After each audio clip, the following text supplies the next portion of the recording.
Mesdames, Messieurs, bonsoir et bienvenue sur Challenge. La gifle d'un chauffeur de bus de Annaba porté sur un petit enfant subsaharien a révolté une grande partie de la population et beaucoup ont dénoncé une grave dérive et l'imbécilité de certains comportements.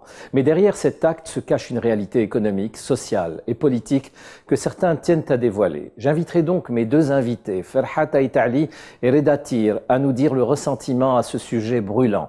Ils nous diront aussi leur réaction après les dernières mises en garde du FMI quant à la stratégie économique et financière de l'Algérie. Je les inviterai enfin à nous dévoiler le positionnement inquiétant de l'Algérie quant au degré d'ouverture économique du pays.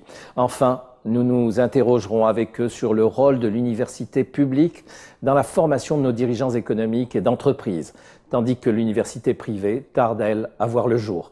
Retrouvons-les tout de suite. Ferhat Aïtali, Reda Tir, bonsoir, merci d'être là, de votre présence. Voilà, je voudrais commencer par ce sujet éminemment brûlant qui a fait beaucoup réagir sur la toile, sur les réseaux sociaux. Et pourtant, vous, Ferhat Aïtali, vous y avez lu une autre lecture qu'il vous fallait aussi donner et que vous avez donnée sur votre page Facebook. Alors, je voudrais que vous me disiez quelques mots d'abord sur cet événement imbécile, je dirais, mais également sur la situation, la gestion par le pays de ce courant d'immigration.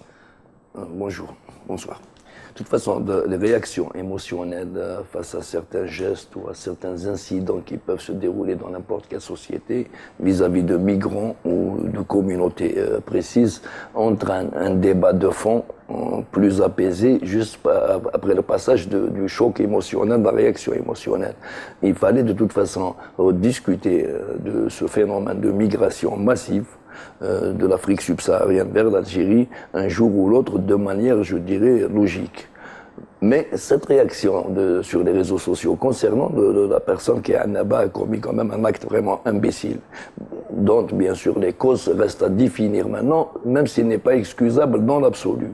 Ne doivent pas aussi cacher qu'on ne peut pas s'amuser à discuter de ce genre de problème sous l'angle du racisme. Nous, Algériens, sommes racistes ou ne le sont pas.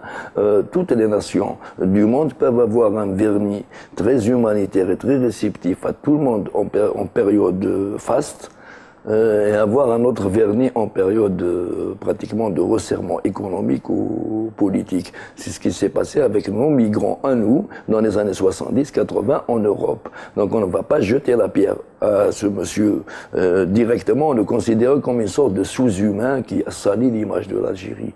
Il existe un problème. Nous ne pouvons pas gérer une immigration massive et qui risque de partir en exponentielle si elle n'est pas jugulée, je ne dis pas régulée, mais jugulée par les autorités. Comment est-elle, selon vous, gérée aujourd'hui ? C'est une gestion erratique depuis le premier jour de l'apparition de ce phénomène en Algérie. Moi, je pense personnellement que cette forme de migration n'avait pas pour but d'assembler une certaine somme ou de servir d'Algérie comme tremplin vers l'Europe. Vous remarquerez que cette forme de migration ne cible pas des pays voisins qui sont beaucoup plus proches d'être des plateformes de migration vers l'Europe que l'Algérie. La logique voudrait que quelqu'un qui veuille aller en Espagne, il doit passer ou par la Tunisie ou par le Maroc, beaucoup plus proche l'un de l'Italie et l'autre de l'Espagne que l'Algérie. Cette migration, d'après ce que je constate, a pour but pratiquement de lever des fonds ici, d'utiliser pratiquement des familles entières qui n'ont pas pour vocation de chercher du travail ou de travailler, ni encore moins de lever des fonds pour continuer leur migration vers l'Europe. C'est pratiquement des tribus, avec femmes et enfants, spécialisés dans la mendicité, avec un positionnement dans les carrefours stratégiques, on dirait pratiquement étudié par un chef d'état-major, et à des fins qui restent à définir, et qui ne sont pas tout à fait sociales. Et vous êtes sûr de cela ? Je n'en suis pas sûr, mais ça en a tout l'air. Et je ne vais pas quand même m'amuser à le vérifier au détriment de l'avenir des enfants de ce pays. Reda Tir, vous partagez ce point de vue, vous vous interrogez un petit peu sur sur l'orientation de cette immigration, sur cette qualité d'immigration, sur on a beaucoup dit que bon, certains s'interrogent même sur la langue qu'ils utilisent, c'est-à-dire qu'ils ne sont ni francophones ni anglophones.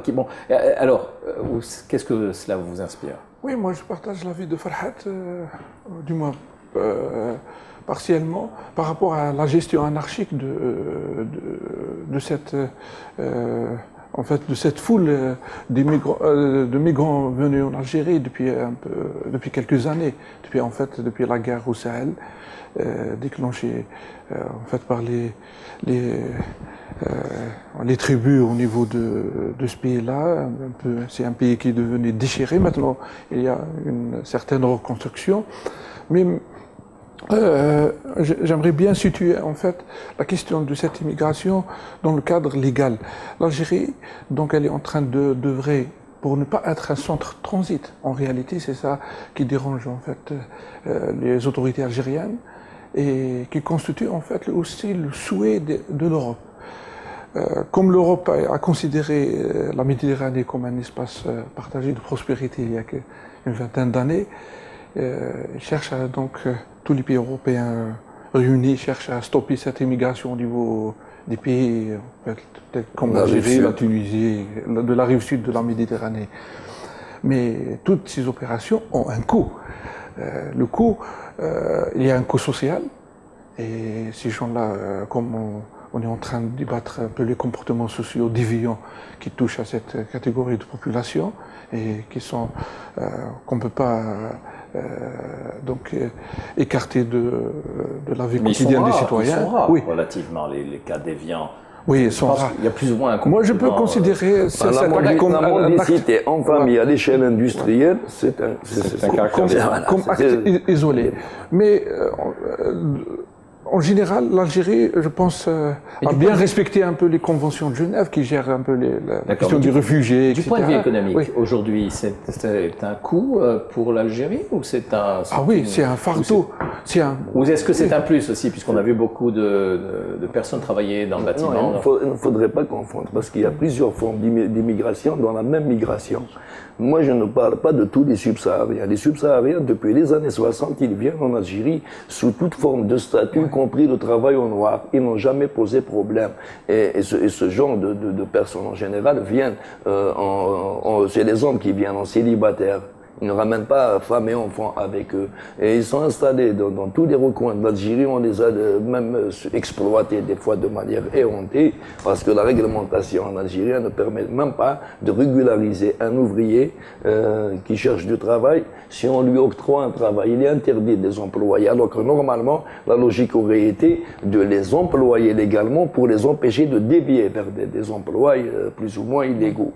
Mais cette forme de migration, dans laquelle on reconnaît quand même pratiquement même la physionomie et les vêtements d'une communauté qui a démarré de chez elle avec les mêmes coutumes, probablement de régions limitrophes, que je ne pense pas être du Niger et du Mali seulement.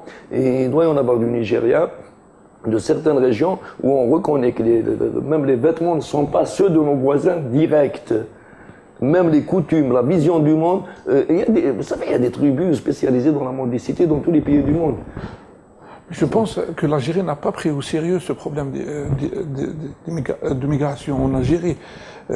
Venus des pays subsahariens, il fallait faire des études par rapport à leur origine, par rapport à leur capacité, pourquoi ils sont là, quelle est la destination recherchée par eux, etc.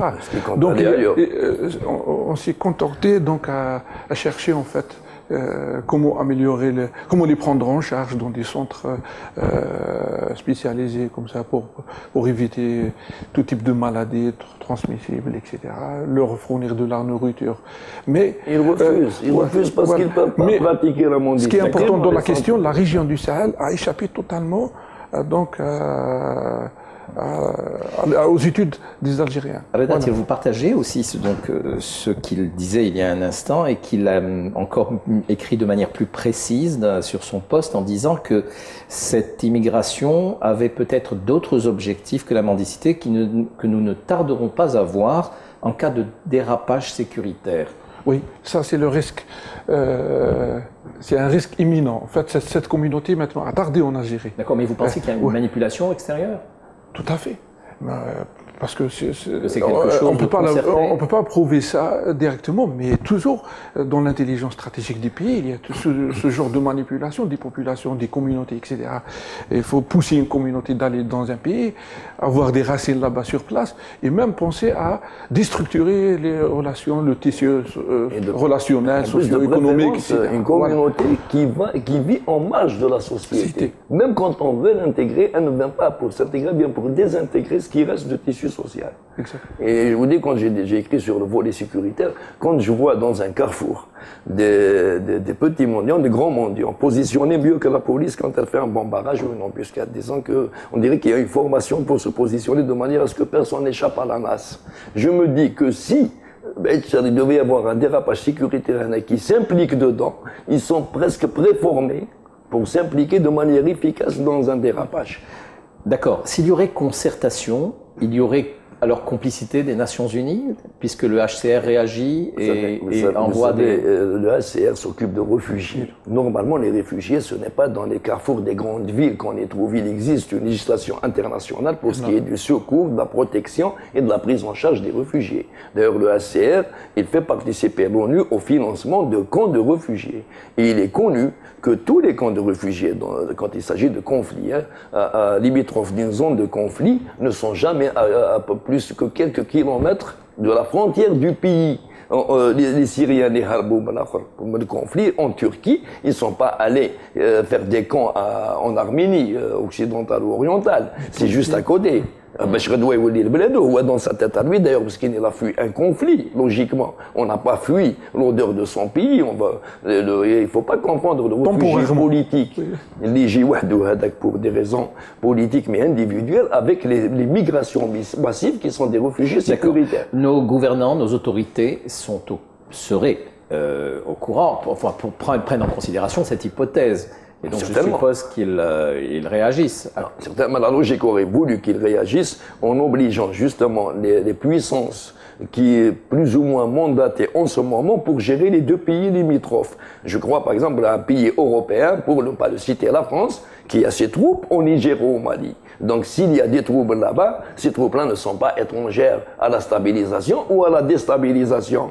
Ils ne peuvent pas venir nous dire que ces gens ne doivent pas venir chez nous, mais ils ne doivent pas être reconduits chez eux, alors que chez eux, c'est lui qui est supposé maintenir un climat sécuritaire au nord du Mali, au nord du Niger. Les troupes françaises sont là-bas. La logique voudrait que ces vagues humaines soient au moins signalées quand elles démarrent. Mais manifestement, on dirait que quelqu'un veut que ces vagues arrivent ici sans qu'on ait ni la possibilité de les laisser aller continuer où elles veulent, ni la possibilité de les ramener d'où elles sont venues. Quand quelqu'un vous interdit de gérer un phénomène qui vous nuit chez vous, mais il vous interdit aussi de faire comme lui, disons de lâcher sur lui. Parce que s'ils sont censés partir en Europe,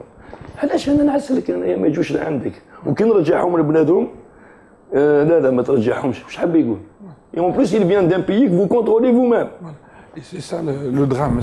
Comme j'ai dit tout à l'heure, ils veulent que l'Algérie, la Méditerranée soit un espace partagé, mais ils veulent que l'Algérie soit toujours un gendarme vis-à-vis de l'Afrique subsaharienne. Et on ne peut pas jouer ce jeu-là. Quelle est l'attitude aujourd'hui à avoir de la part du gouvernement? Personnellement, je ne suis pas contre l'installation de camps à quelques kilomètres très limités des frontières. Mais en demandant bien sûr aux Nations Unies, du moment qu'elles se sont impliquées, de mettre la main à la poche. Voilà. Surtout un échéancier de départ. Voilà. Il faut qu'ils reviennent à leur pays d'origine. De toute façon, ils ne vont pas venir. Le candidat des camps aux frontières. Comme le but final de l'opération, ce n'est pas de finir dans un camp. Parce qu'on a je doute, non. On dirait qu'il y a pratiquement une gigantesque entreprise qui ne dit pas son nom. Donc, qui il est intercepté aux frontières. Il est mené dans un camp. Contrôlé.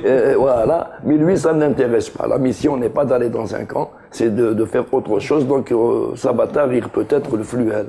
Autre organisation internationale qui s'intéresse à nous, à l'Algérie, et qui met en garde après avoir vu un petit peu la nouvelle stratégie économique, financière du pays, l'avènement, la mise en marche, l'enclenchement de la planche à billets, prévient et met en garde en disant attention, vous allez droit vers des tensions, le risque est de voir de grandes tensions inflationnistes à moyen terme ou à court terme.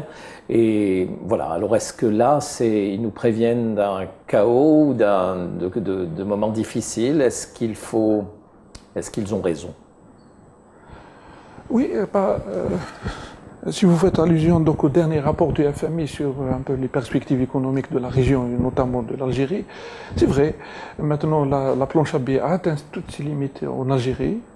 Maintenant, avec les 5 700 milliards déjà émis à fin mars 2018, ça c'est en fait le bulletin de la Banque d'Algérie, pas celui de la FMI, du FMI.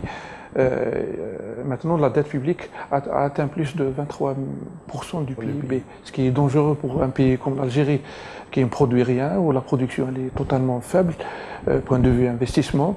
On est centré totalement sur le commerce extérieur. On demande aux gens de nous vendre leurs produits sans leur demander de les produire chez nous.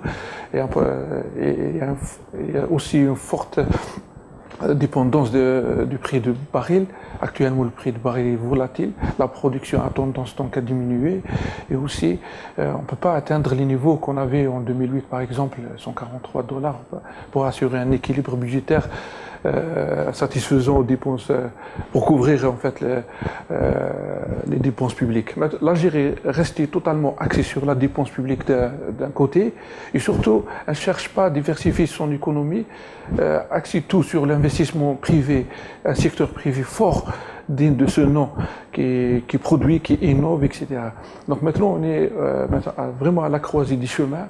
Et le chaos est en perspective. Oui, le vrai risque. Et le drame, c'est pas par rapport au rapport du FMI, mais quels seraient les outputs de cette crise algérienne, point de vue économique? Il n'y a pas de vision stratégique, il n'y a pas de vision financière de ce pays. L'endettement est considéré comme un tabou en Algérie, l'endettement extérieur. Le partenariat public-privé, donc personne n'y pense. Donc toutes les solutions envisagées par le FMI en tant qu'organisation économique multilatérale sont déclinées en Algérie. Donc, où est-ce qu'on est par rapport donc, à cette situation? On a tous les indicateurs économiques maintenant pratiquement au rouge. Cette question des réserves de change qui ont atteint 94,2 milliards après avoir perdu en fait plus de 100 milliards pendant 5 ans. Ne sera plus aussi sécurisante qu'elle était auparavant. Voilà. On est en pleine dérive. Enfin, on a toujours dérivé, de toute façon, à la bonne étoile. Mais bon, cette fois-ci, c'est une dérive qui est évidente parce qu'un bateau, quand il est mal piloté, quand il va à la dérive, mais tant qu'il y a de gasoil pour la motorisation, on ne se rend pas compte qu'il s'est trompé de cap. Mais quand il commence à y avoir les effets de la panne, évidemment, une dérive qui se fait en latéral, elle apparaît beaucoup plus dramatique. Mais pour les médications et les rapports du FMI n'ont jamais changé en termes d'études des indicateurs. Ils font des perspectives sur 3 ans, avec 3 scénarios. Dont l'un catastrophe, c'est celui dont nous sommes en train de parler, un médian et un positif, disons, ce qu'ils estiment être le plus optimiste des variantes. Mais comme tous les ingrédients d'une catastrophe sont dans notre gestion et non pas dans les agrégats. Le problème, c'est que le FMI ne dit pas, c'est que comment sommes-nous arrivés là? Ce n'est pas par des politiques seulement, mais c'est par un acharnement à maintenir ces politiques et par aussi une composante humaine qui ne peut pas faire une autre politique. Il y a des cas précis, il y a des personnages précis qui sont quasiment incapables intellectuellement de faire une autre politique et mentalement, ils n'ont pas un penchant pour s'inscrire dans un système économique rationnel. Vous ne pouvez pas ramener, par exemple, un garde-chiour et en faire un banquier. Un gardien de prison, c'est un gardien de prison. Hein. Il peut faire un très très bon gardien de prison, mais ça traite au banca. Eh ben, personne ne sort, même le personnel est recadré. Donc c'est ces politiques-là qui nous ont menés là où nous en sommes.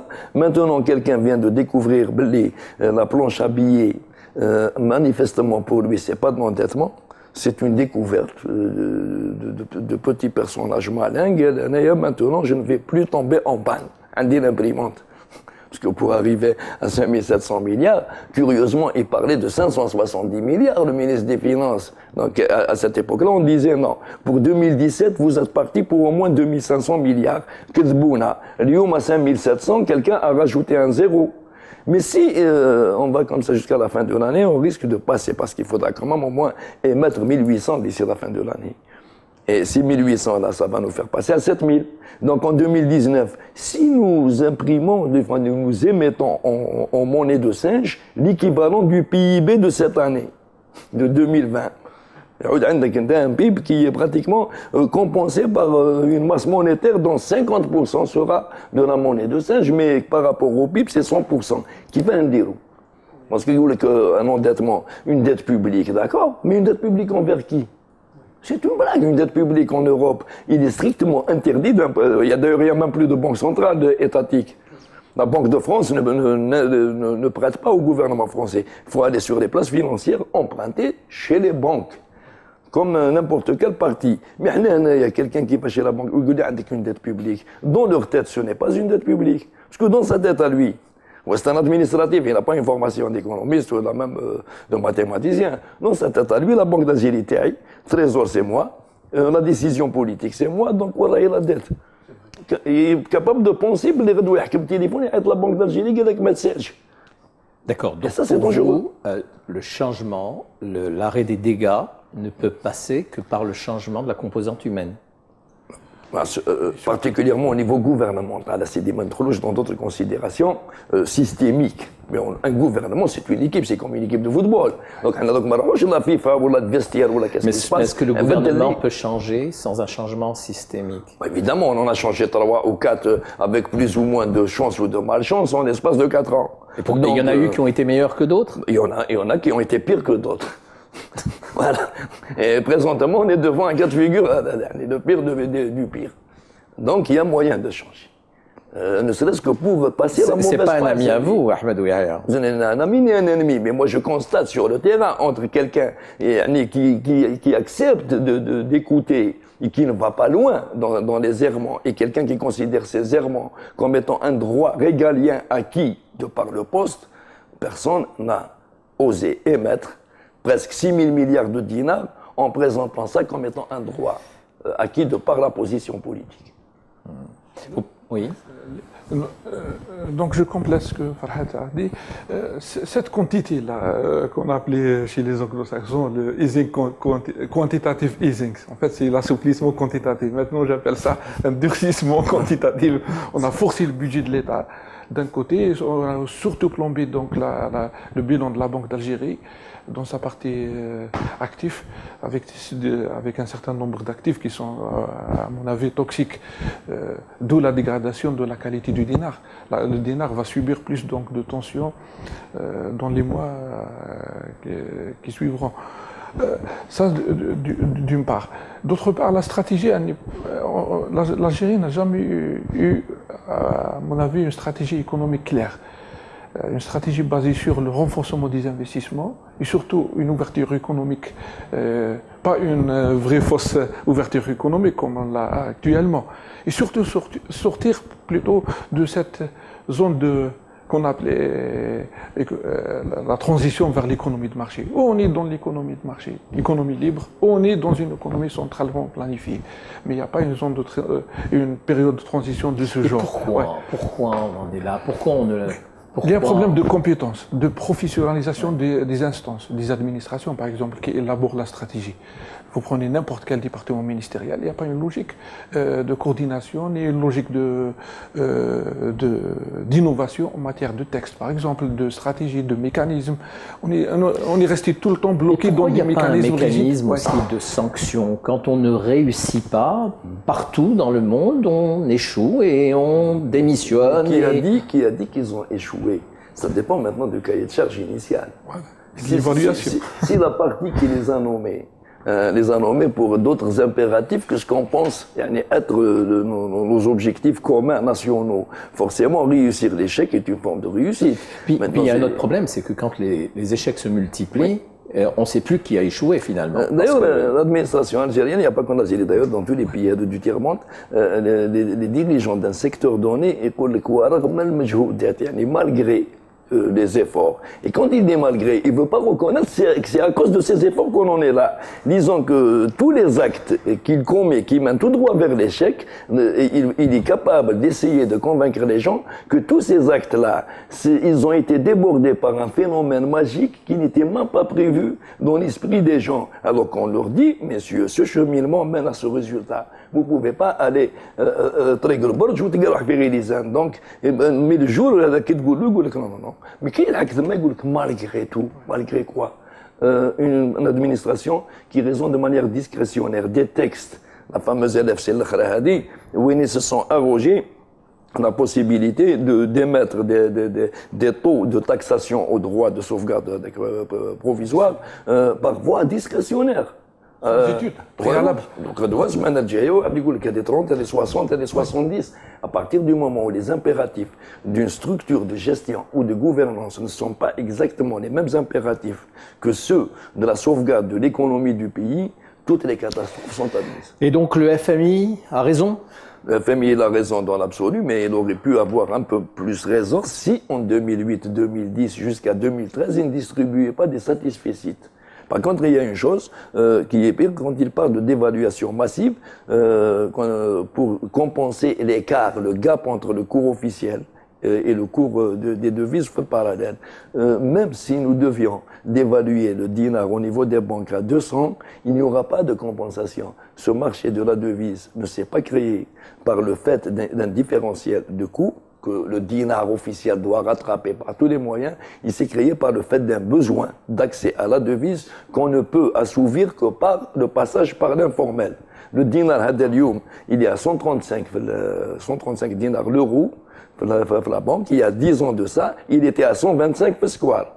Donc, en grimpant à 135, il n'a pas avalé le différentiel, il n'a fait que de pousser vers des sommets encore plus dangereux. Très bien, on se retrouve tout de suite pour parler du positionnement de l'Algérie en termes d'ouverture économique et d'universités publiques et privées. À tout de suite.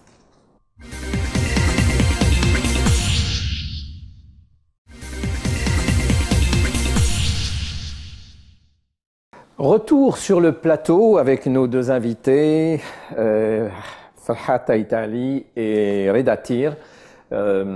Pour évoquer maintenant la situation, le positionnement toujours tragique, en tout cas dans certains classements.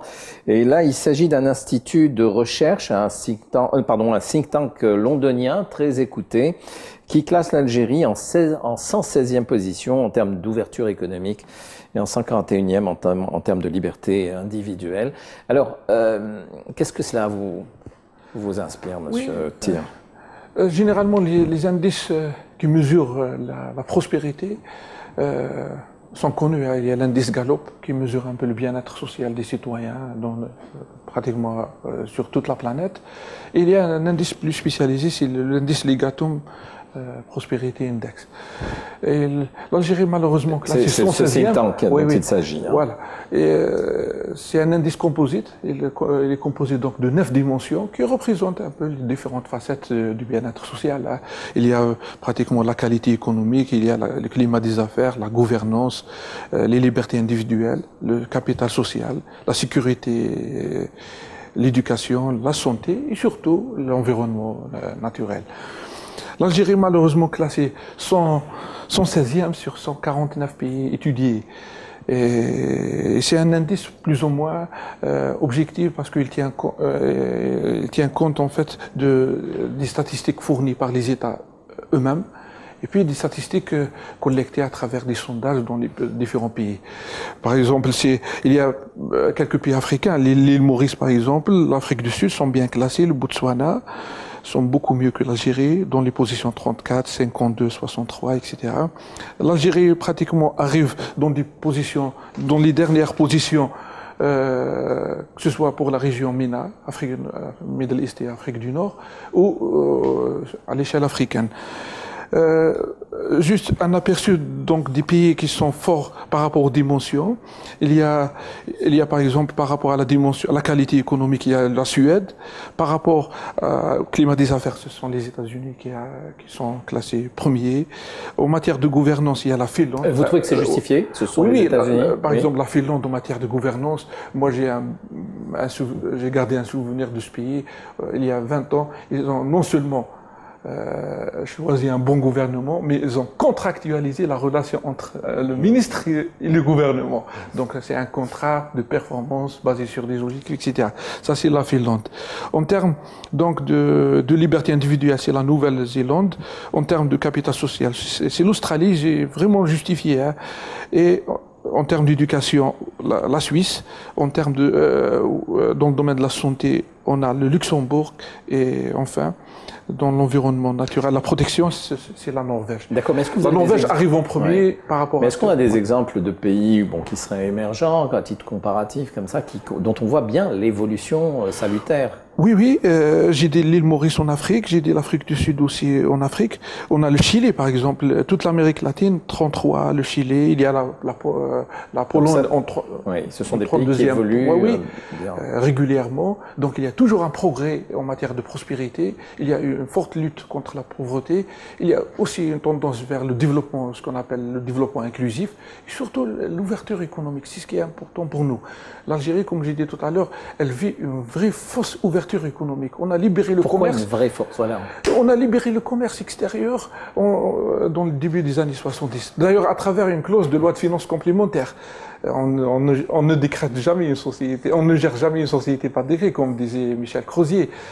Mais on est parti sur cette théorie dite de commerce industrialisant.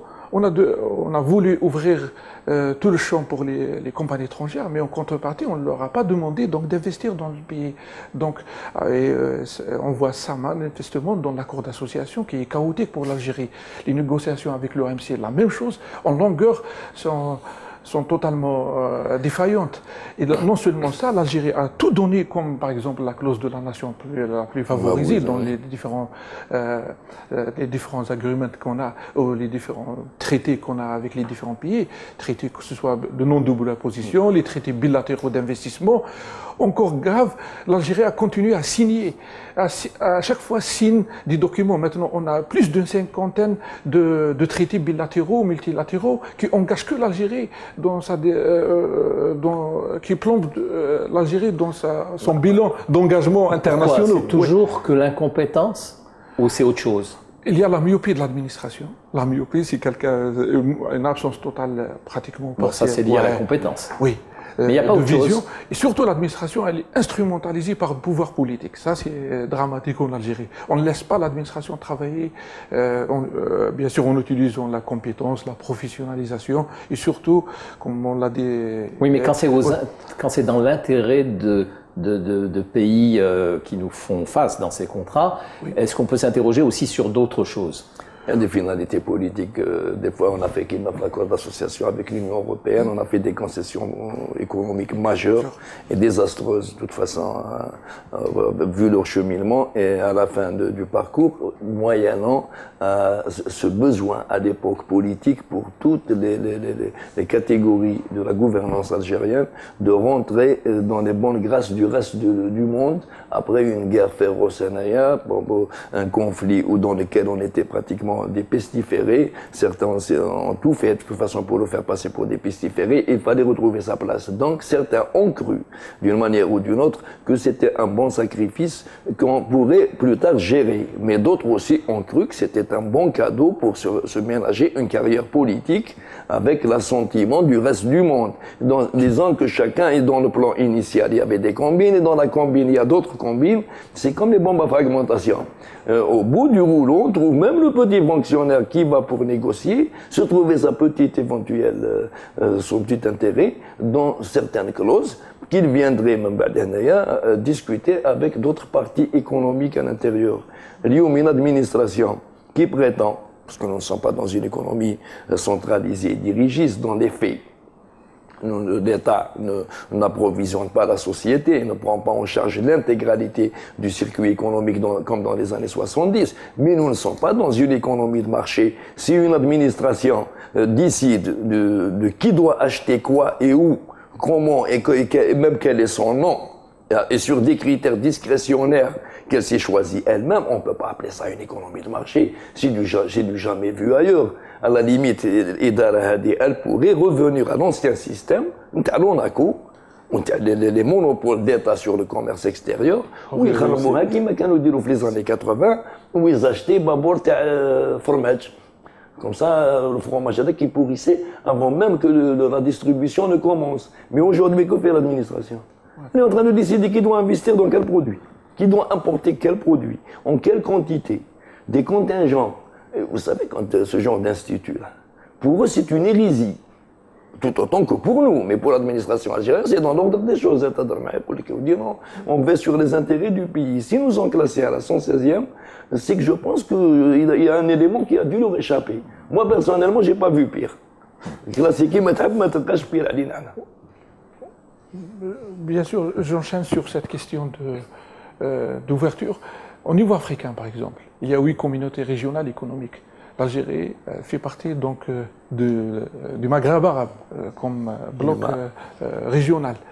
Mais toutes les transactions qu'on réussit n'ont pas atteint même pas les 3% des exportations qu'on connaît dans la région. Le reste des communautés au niveau d'Afrique, par exemple le SADC, l'ECOWAS, CEDEAO, etc., sont en train d'évoluer de manière terrible. Il y a des communautés qui ont réalisé un peu le passeport unique, il y a des communautés qui tendent vers la monnaie unique. L'export intra-communauté régionale a atteint plus de 18-20% entre les pays. Donc, c'est des pays qui font des transactions énormes entre eux. Et c'est extraordinaire. Nous ne réalisons que des transactions avec des pays limitrophes tels que la Tunisie. D'ailleurs, nous recevons, c'est-à-dire nous importons. Il n'y a pas assez d'exportation. Et surtout, le gros est fait avec l'Europe. Comme on l'a dit tout à l'heure, sous l'égide de l'accord d'association qui réalise de plus en plus des manques à gagner pour l'Algérie. D'accord. Mais alors toute cette dérive ne peut fonctionner que quand on est encore adossé à une manne pétrolière. Donc faut-il espérer que cette manne s'amenuise? De toute façon, elle est en train de s'amenuiser à vue d'œil. Les directeurs généraux de la Sonatrach ou les ministres de l'énergie ne disent jamais, quand ils parlent de nouvelles découvertes, quel est le taux de renouvellement des réserves en fonction de ces découvertes. Si nous avons maintenu 12 milliards de barils de réserves, je parle du pétrole, comme annonce officielle, ce n'est pas par effet de nouvelles découvertes, mais par effet d'amélioration du taux de récupération qui est une amélioration au niveau mondial. Il y a 20 ans, le taux de récupération primaire dans un gisement ne dépassait pas les 30. Aujourd'hui, il dépasse les 35%. Donc, et comme les gisements taïwanais étaient matures, cette capacité à récupérer de nouvelles quantités, c'est ce qui permet le renouvellement. Mais dans les faits, nos gros réservoirs matures, les seuls que nous avons qu'on peut considérer comme importants, Hassim Saoudi, Berkine pour le pétrole, pour le gaz Hasserman, ou Chouïa Touet, mais si jamais on se retrouve avec 100 pétrole, dans 10 ans, ça peut arriver. Pour le gaz, ça peut passer à 30 ans. On ne parle pas du gaz de schiste, parce que le gaz de schiste, il a chez nous, c'est une rente, ils peuvent oublier, ce n'est pas une rente, parce que les coûts de production, ils sont pratiquement des fois supérieurs au prix de vente sur le marché spot. Donc, je ne vois pas ce qu'ils attendent. Ils attendent donc, autant le laisser tranquille. Voilà. Mais maintenant, la rente pétrolière, à laquelle est adossée la médiocrité, moi, personnellement, ça ne me dérange pas beaucoup que même les cours du baril se limitent de manière à ce que la logique de ses limites finales, parce que ce n'est pas possible. Ils sont capables de prolonger l'agonie et d'augmenter la catastrophe, parce que plus on chemine dans le temps, plus ça devient irréversible. Même j'ai une équipe qui essaie de redresser la barre, c'est trop tard. Quand vous dites à quelqu'un vous allez sur les récifs, c'est une chose, mais quand vous êtes en plein dedans à cause de lui, il fallait déjà enlever ce genre de capitaine quand on était aux abords du récif. Mais maintenant qu'on est au beau milieu du récif, il y a un sérieux problème d'attractivité du secteur au niveau international. Contrairement à ce qui est dit en général, l'Algérie elle est devenue un pays qui n'attire pas les pétroliers, les producteurs en général, qui sont soumis à la loi sur les hydrocarbures, aussi dernièrement les compagnies de services. C'est un problème. Maintenant, si on cherche un appareil de forage, il n'y a que 1 ou 2 candidats qui vont venir pour soumissionner. Et c'est gravissime cette situation. Donc, d'où maintenant la nécessité d'aller vers plus d'ouverture en matière aussi d'hydrocarbures. Il ne reste plus rien. Pour attirer de la technologie, il faut aller vers les providers de cette technologie, les chercher. Mais je pense que ça, c'est en cours. Alors, ceci est difficile, même dramatique.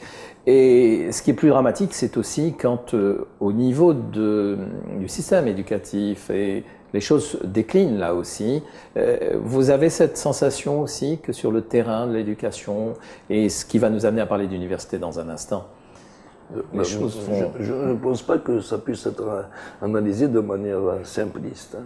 Parce que quand nous avons un système éducatif qui quand même traite aujourd'hui de 13 millions de personnes, grosso modo. Oui, mais de quelle manière, en termes de qualité? Oui, mais on ne peut pas, dans aucun système éducatif au monde, avec aussi peu de moyens financiers, parce que contrairement à ce que les gens pensent, la Syrie n'est pas un pays riche. Le budget de l'éducation nationale, qui est quand même de 7 milliards de dollars, pour 12 millions d'élèves, comparé à n'importe quel petit pays d'Europe, ce n'est pas un budget.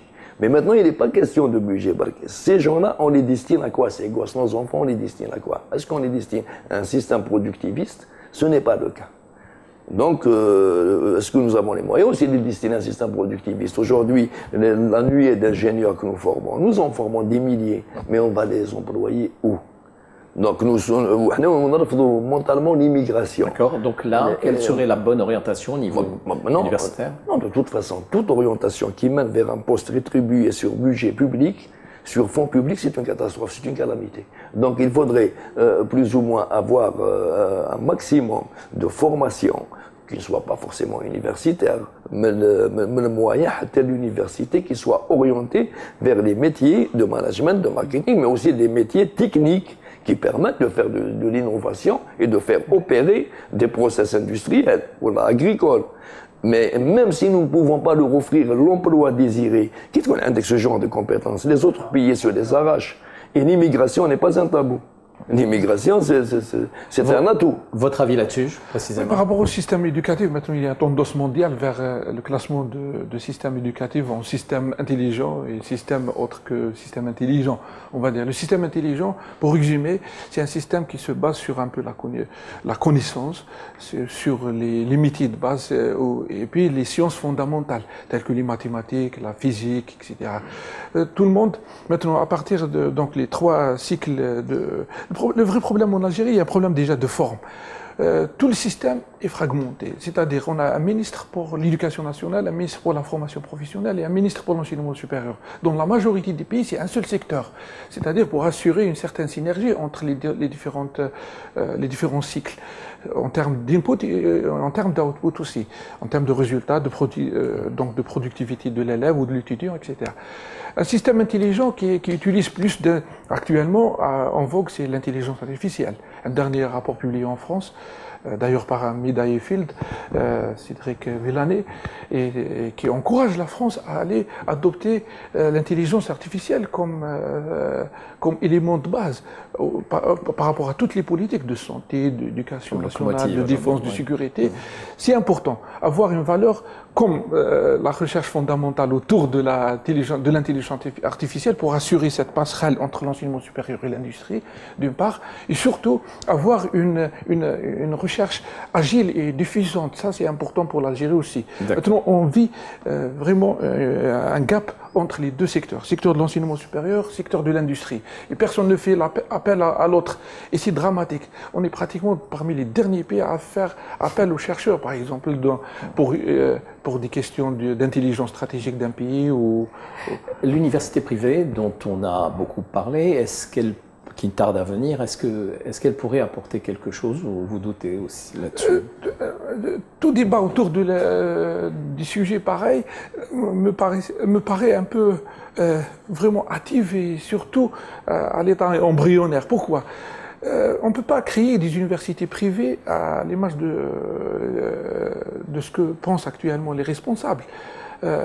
Universités privées, on doit ramener des universités privées étrangères de renom, comme a fait le Qatar par exemple, tous les pays du Golfe. On a ramené les universités phares du monde entier, la Sorbonne par exemple, le MIT, le Harvard, etc., qui ont mis en place des universités locales avec des procédés, par exemple, américains, canadiens, français, etc. C'est ce qui est important en matière de l'enseignement supérieur. Ce n'est pas l'infrastructure, ce ne sont pas les chaises ou les tables qui font l'université. C'est un peu l'état d'esprit qui accompagne la création de l'université. Sur ce point de vue? Sur ce point de vue, moi je pense que ce n'est pas une question entre le privé et le public, parce que moi personnellement, même pour le public, l'université gratuite, je pense qu'elle a fait 100 ans, et qu'il faudrait peut-être donner des bourses aux élèves les plus méritants, les plus méritants aux États-Unis d'Amérique, c'est la performance. Ce n'est pas la nécessité. Et les nécessiteux? Mais les nécessiteux, s'ils sont méritants, alors ceux-là, ils sont vraiment bien pris en charge. Mais s'ils ne sont pas méritants, le fait d'être nécessiteux n'est pas un label. Les universités qui font semblant de former des millions de gens sans leur offrir un avenir, mais aussi en noyant les perles rares qui s'y trouvent dans un océan de gens pratiquement qu'on rattrape, faute de pouvoir les caser ailleurs. Quand vous me dites, moi, des facs, qui m'a la fac de droit, le droit c'est le sommet de la pyramide de la morale d'une nation. C'est de moyenne. Moi, j'ai de moyenne, mais je vous le 11. Vous pensez que ce genre d'université, ça... Oui, il y a un sérieux problème donc, de cette adéquation formation-emploi. Donc les gens se plaignent un peu de la rareté des ressources en main-d'œuvre, mais ils trouvent des étudiants qui n'ont pas des profils correspondants. Ça, c'est important. Aussi, il y a cette question de ce que j'appelle, moi, c'est la fonction hôtelière de l'enseignement supérieur. Maintenant, le secteur consomme plus de subventions de l'État sans retour sur investissement, en fait. Maintenant, il faut penser donc à alléger un peu ce système de subvention, parce que d'ailleurs, un étudiant coûte, selon les propos du ministre de l'enseignement supérieur, 700 000 dinars annuellement. Donc c'est en fait la moitié du budget de l'enseignement supérieur qui part en œuvre universitaire. Maintenant, il faut rationaliser le budget, et surtout, comme a dit Farhat, il faut repenser ce système d'incitation. C'est un problème d'incitation économique. Combien nous avons d'étudiants actuellement? 1 million et quelques. 1 million 100 000. De toute façon, c'est un cycle, parce qu'à un moment donné, ça influe, même sur les passages, les modules. Il y a des rachats qui se font juste pour pousser la première vague et la deuxième vague. Ils sont terrorisés, les ministres, par le bac qui était aux 400 000 bacheliers. C'est un problème pour prendre en charge tout ce beau monde, surtout s'il y a beaucoup de retard dans des niveaux supérieurs. Alors un mot encore, quand j'observe les composantes gouvernementales ou les hauts cadres dans des pays voisins, par exemple le Maroc, la Tunisie, on observe que souvent ils ont été, pour la plupart, formés à l'étranger dans de grandes universités, dans de grandes écoles, ce qui n'est pas, qui est rarement le cas chez nous. Un mot là-dessus. Maintenant, débattre du profil des dirigeants, moi, ça me rappelle une thèse d'un professeur à moi, M. Tayeb Saïd, qui a fait une thèse en Montpellier en 1985, c'était sur les cadres de la nation. Les cadres de la nation, à l'époque, un échantillon de 3000 anciens ministres, secrétaires généraux de ministères, etc. Il y avait même un haut pourcentage de personnes sans profil, sans formation de base. Vous voyez, d'ailleurs, ça n'a pas changé depuis cette date-là. À l'étranger, pourquoi? Pourquoi ça fonctionne avec des gens formés à l'étranger? Surtout là, pour l'aspect technique. Hein, non, pour alimenter tout un système structuré qu'on appelle le système d'intelligence économique et stratégique. Oui. C'est des systèmes qui partent du Premier ministre, par exemple au Japon, le Premier ministre, le ministère de l'Industrie, aux États-Unis de la Maison Blanche, avec toutes ces composantes internes, sécurité, guerre, etc., économie, avec un conseil, comme on a le cas aujourd'hui, Conseil économique et social en Algérie, il y a à l'intérieur de la Maison Blanche un conseil qui héberge pratiquement tous les prix Nobel d'économie à l'intérieur, qui décide pour le Premier ministre. Finalement, le Premier ministre ou le Président ne traite pas un fichier Excel. il dit oui ou non, c'est-à-dire une vraie pyramide décisionnelle qui se termine au niveau de la personne intelligente. La réponse, de mon point de vue, elle est plus prosaïque, parce que là, on a laissé se développer, s'agréger une corporation qui est les administratifs, et particulièrement de certaines écoles précises, école des impôts, EAMA, ou peut-être en France. Hein. Le syndrome qu'il a laissé se développer une caste, une supposée caste, même c'est devenu une secte. Maintenant, il est difficile d'intégrer un cadre de valeur ou pas de valeur venu d'ailleurs, s'il ne l'aurait pas imposé par une autorité qui les dépasse, il n'y a aucune chance qu'il puisse s'intégrer dans... C'est comme pour le football, on voit, c'est une grande entreprise, l'équipe nationale, on va chercher des cadres entraîneurs à l'étranger. Est-ce qu'on ne pourrait pas voir ça aussi pour nos grandes entreprises, et publiques et privées? Le vrai risque actuellement, il y a un risque qu'on peut pas, qu'on peut ne pas trouver ces gens-là. Maintenant, l'équipe nationale, elle est en train de courir derrière un entraîneur, mais... Oui, mais bon, perdre une coupe ou même un passage à une compétition internationale, ça ne change rien, ça joue un petit peu sur le moral des jeunes. Mais si on devait ramener le mauvais entraîneur dans une entreprise comme la Sonatrach, on est mal barré. Déjà que les entraîneurs locaux, ils sont pas fameux. Vous dites, un aventurier d'ailleurs, ça ne vaut pas le coup.